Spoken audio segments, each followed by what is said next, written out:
उन फरिश्तों की कसम जो डूब कर काफिरों की जान खींच लेते हैं और उनकी जो मोमिनों की जान आसानी से निकालते हैं और उनकी जो तैरते हुए जाते हैं फिर लपक कर आगे बढ़ते हैं, फिर दुनिया के कामों का इंतजाम करते हैं कि वो दिन आकर रहेगा जिस दिन वो जलजला आएगा, फिर उसके पीछे और जलजला आएगा। उस दिन लोगों के दिल खौफजदा होंगे और आंखें झुकी हुई। काफिर कहते हैं, क्या हम उल्टे पांव फिर लौटेंगे? भला जब हम खोखली हड्डियां हो जाएंगे तो फिर जिंदा किए जाएंगे। कहते हैं कि ये लौटना तो सरासर नुकसान का लौटना होगा। तो बस वो एक डांट होगी, उस वक्त वो सब मैदान हश्र में आ जमा होंगे।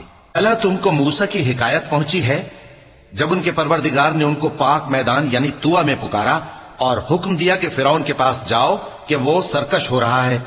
फिर उससे कहो कि क्या तू चाहता है कि पाक हो जाए और मैं तुझे तेरे परवरदिगार का रास्ता बताऊं ताकि